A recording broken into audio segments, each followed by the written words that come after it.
Welcome to Enrich Your Life, where financial wisdom meets everyday life.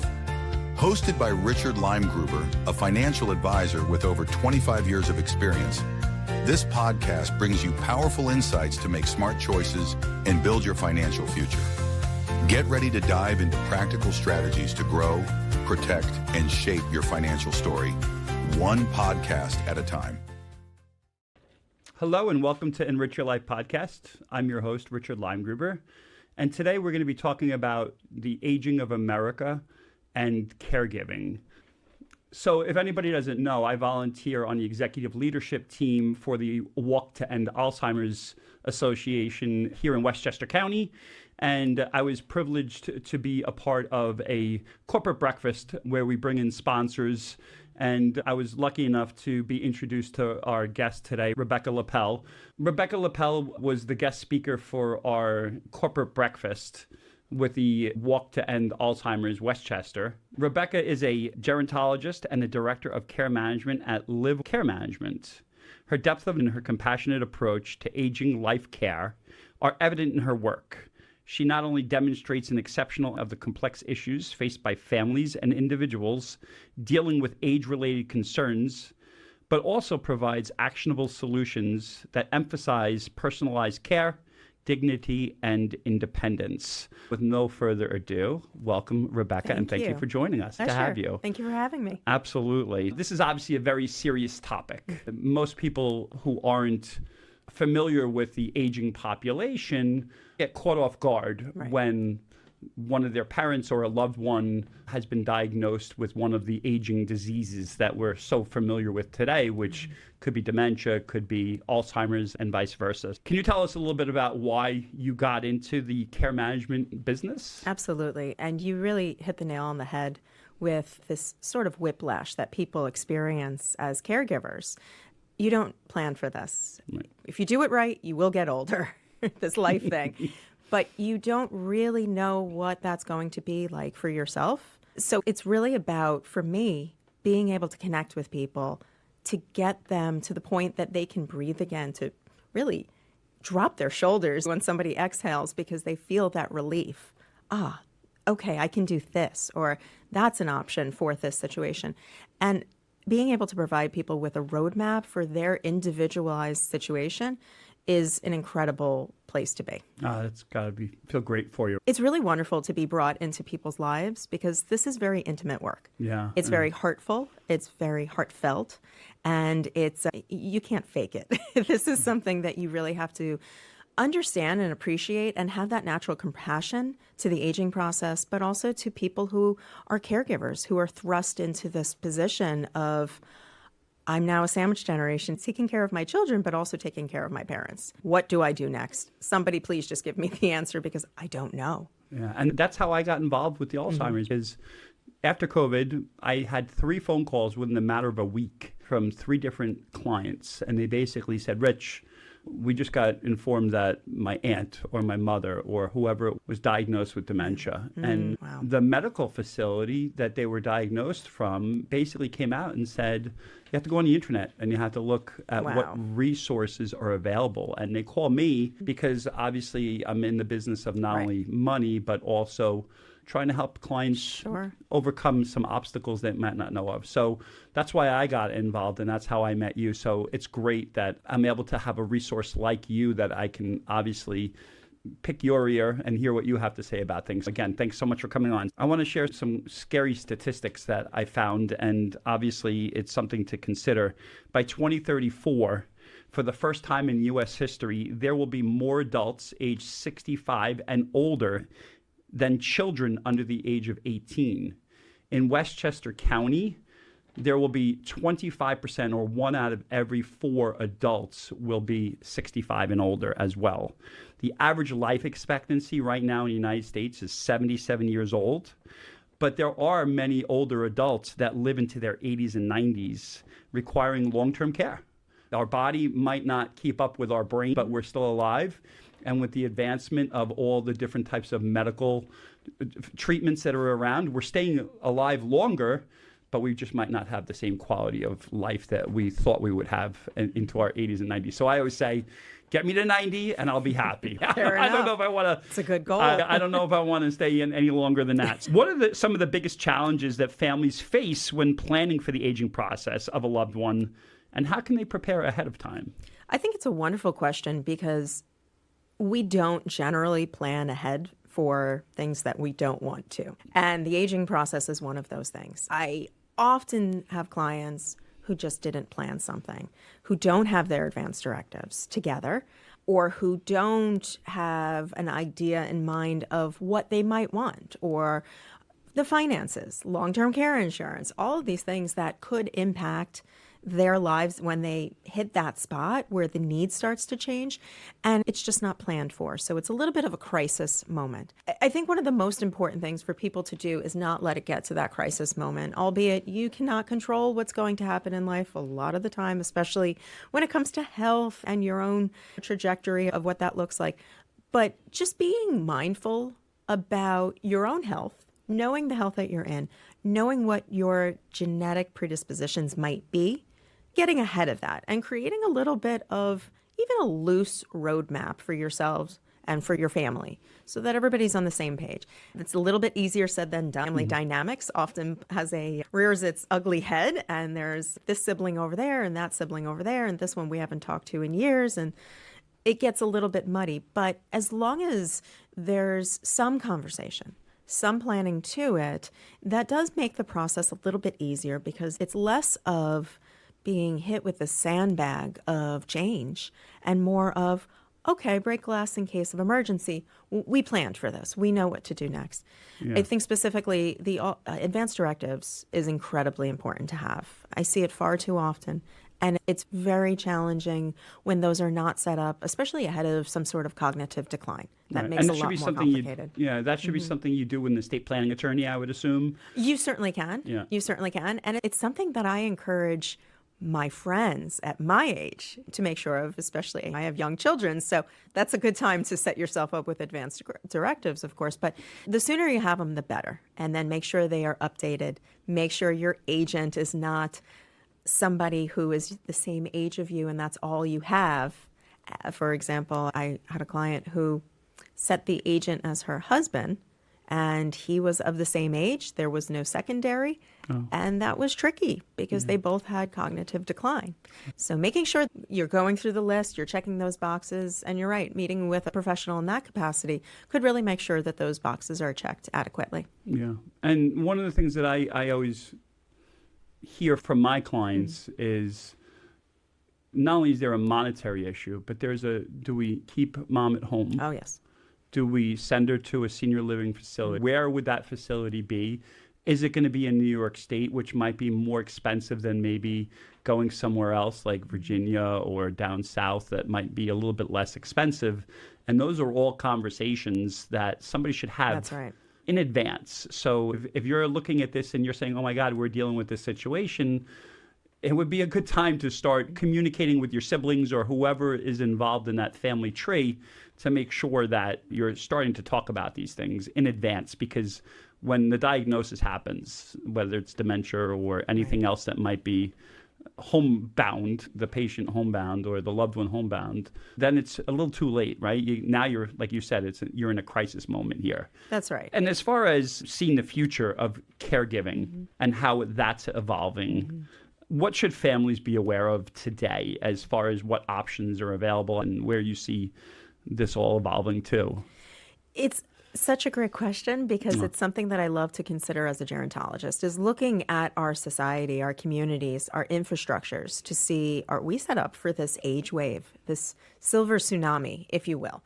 Your statistic that you mentioned earlier and what our community is going to look like and how heavily weighted with older adults. We're really not ready for that. Our local infrastructures are just not there. So it's very interesting to consider the impact that's going to have for familial caregivers.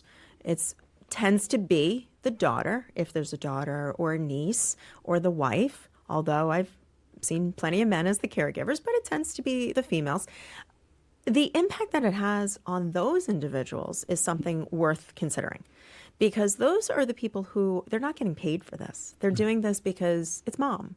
But if you think about that individual who's maybe raising her own children, who's concerned about her mom, let's say, did mom turn off the stove? Mom's living alone. Did she take her medications? Did she eat? Is she wandering in the middle of the night? That caregiver is not going to be sleeping as well, taking care of themselves, their own health. They might be distracted at work, might be more irritable, all the things that become impacted by being distracted. And I always say, you're not burning the candle at both ends. The whole candle, the whole bit of wax is in the flame there. Yeah. And it's really hard to find your way out of that. So I think caregivers being mindful of what they can take on, reaching out for those services, asking for help, not something we do very well, asking for help, saying, I need a little help here. But there are a lot of wonderful resources out there for caregivers, certainly through care management as well. That's a lot of what we do is we are professional daughters, essentially, and we help guide people through that process. And sometimes a little bit of help just gets people on the right track, feeling that they can be confident, that they can do whatever's coming next. And if somebody did need, or somebody was just diagnosed, they would call somebody like you. And can you give us an example of what that process would look like and how that works? Sure. So I do think that it's a little nuanced from individual to individual, of course. If you've met one person with dementia, you've met one person with dementia. A little bit of a roadmap, of course, but each person's disease trajectory can vary based off of a lot of little details. But if somebody were to reach out to us after receiving a diagnosis, and I recently had this, a young woman reached out and said, my father was just diagnosed, mild, we're lucky, but we're devastated because this is huge news. My mother is in denial. I'm just trying to figure out what to do next to support both of them and to make sure my head doesn't fall under that waterline. So I thought, first of all, good on you for taking care of yourself, knowing that that waterline has to stay where it is. You need to keep breathing. So we talked a little bit about the situation, gathered a little bit more information, and then we talked about what the priorities are for them, for that individual family. For this specific family, they had some language barriers because the father's original language was not English. Okay. So what often happens with a memory diagnosis, the way that the brain changes, that long-term memory sticks longer, and that short-term memory is what we start to see the main deficit in. So he started reverting back to his initial language. Oh. And so that was a little hard for the family because they didn't speak that language. Wow. So thinking about that specific type of need, of course, safety is important. What is the safety going to look like?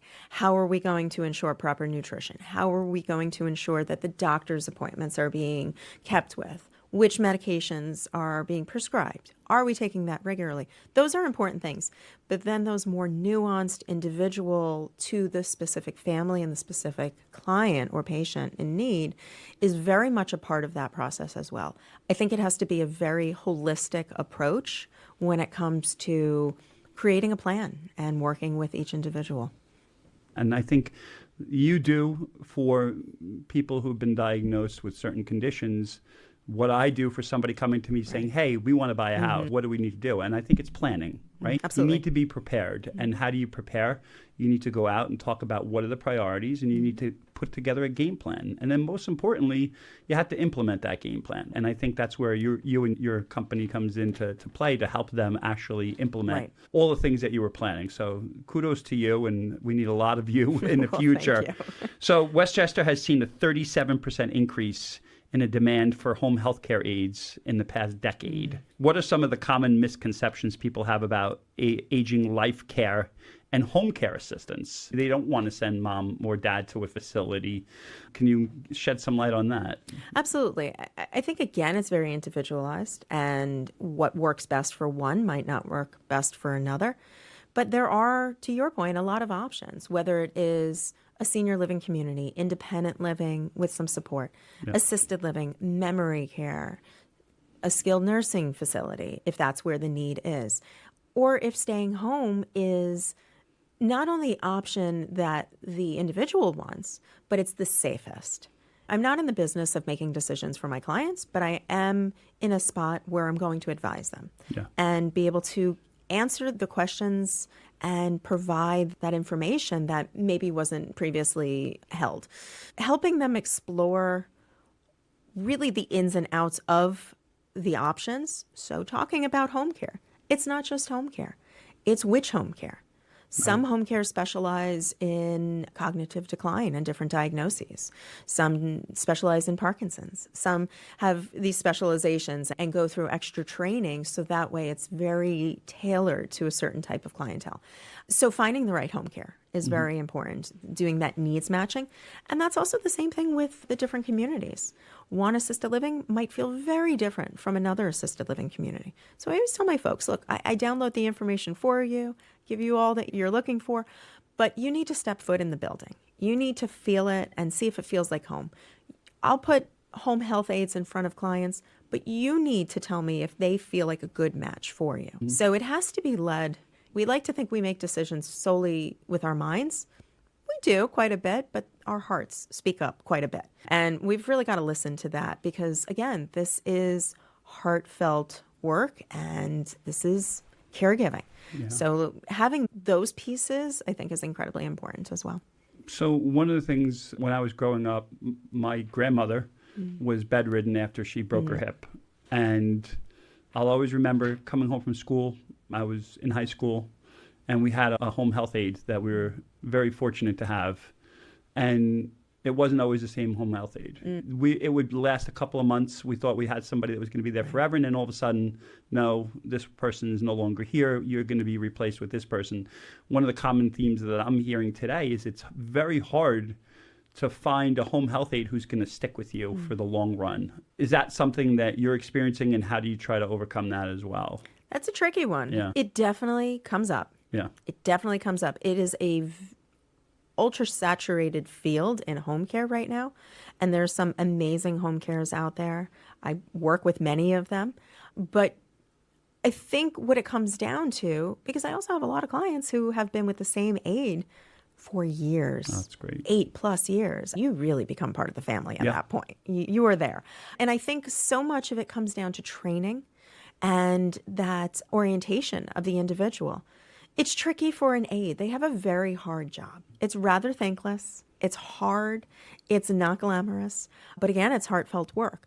So if you have an aide who's coming into the home who hasn't been fully oriented to what the needs are, that's going to be a harder onset than somebody who has been well-versed and well-trained on what to expect. And also an emphasis to be placed on the relationship of the client, that patient, and the aide, those expectations. I think like any job, you want to know that ahead of time, and you just have a much more successful relationship that way, and hopefully a longer tenure. Another statistic is there's 6.7 million Americans who are dealing with Alzheimer's, which is a form of dementia. And they're saying by 2050, that's going to double in the United States today. Right. So that's crazy. More than 53 million Americans provide unpaid care for the loved one, with many experiencing stress, burnout, and that financial strain, which is what you were talking about. The mother who's the sandwich generation, taking care of their mother and their children. So what advice do you have for family caregivers who are struggling with the burnout and stress while taking care of their aging parents?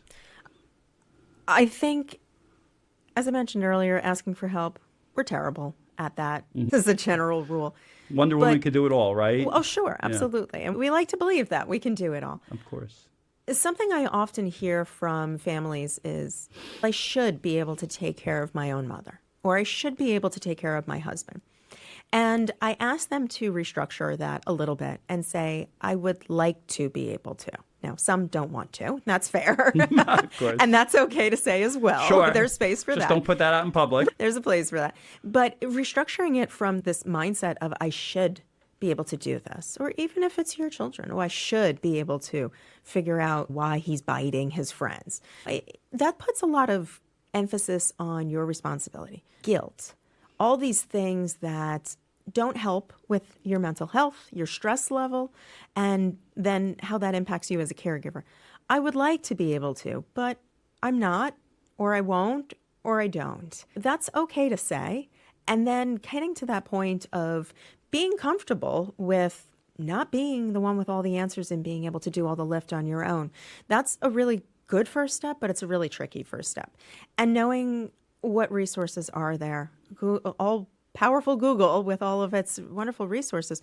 We in Westchester County are very rich with resources.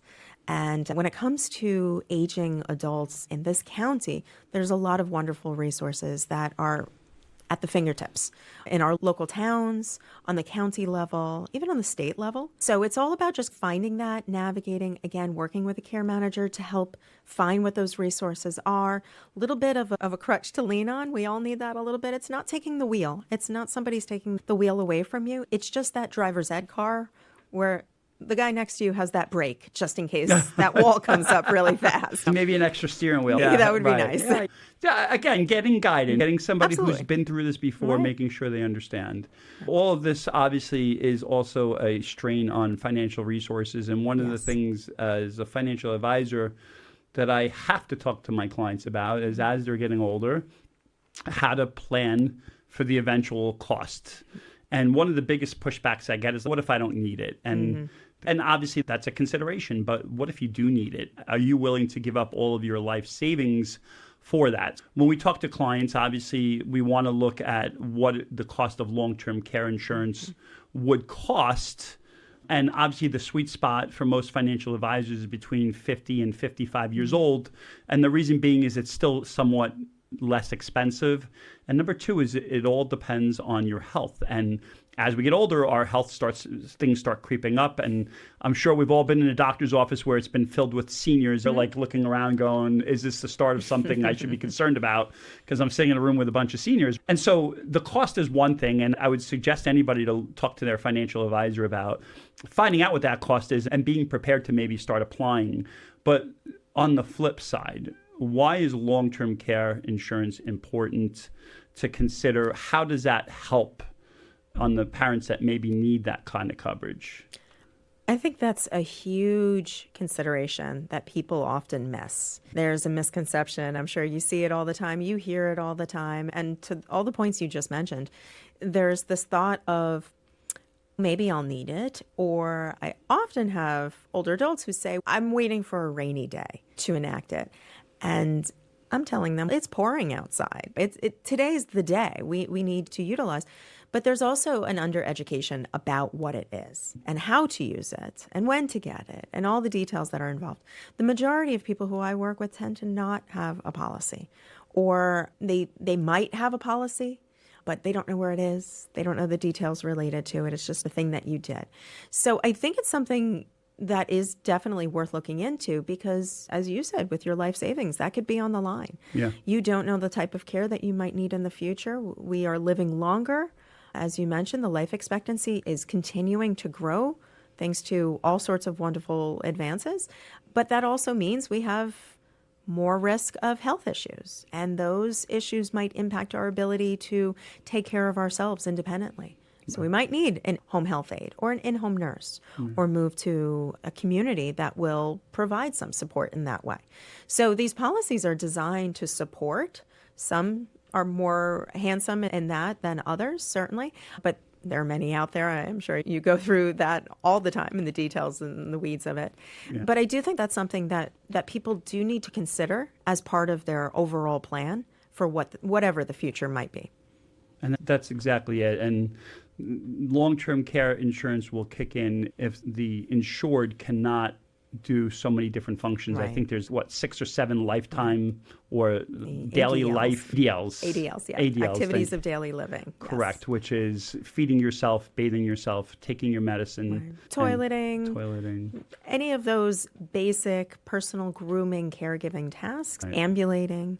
If that's not so successful independently any longer, that's probably a good time for that to kick in. Yeah, exactly. Okay. And obviously insurance is something where you need to have it before these things kick in, because once they kick in, you're probably not going to get that policy. No, you will certainly not. And one of the things I think that some clients, when they apply for either it's life insurance or disability or long-term care, and they get declined for certain reasons, and I'm I'm going to find out why, and I'm going to go after this company. I try to explain to them that these companies are in business to insure, but they're private companies, and they have the right to not take a certain risk. And if your loved one is been diagnosed with dementia, they have a right to decline you because they understand that you're not going to be paying in. How much can you pay in if in a year from now you're going to be on benefits already? So they need to make sure that they can take care of those that have been paying premiums for a long period of time as well. It's a tricky thing with the timing because there is that sweet spot of when you will get the best coverage, but that's generally when you're not even thinking about what the future is going to be. And that's why I say so much of this comes down to the details of planning, pre-planning, if you will. Yeah. Being ahead of that before you're hit with crisis. Is there anything else that you want to add to this conversation to talk to our listeners about that we might have missed that you think is important?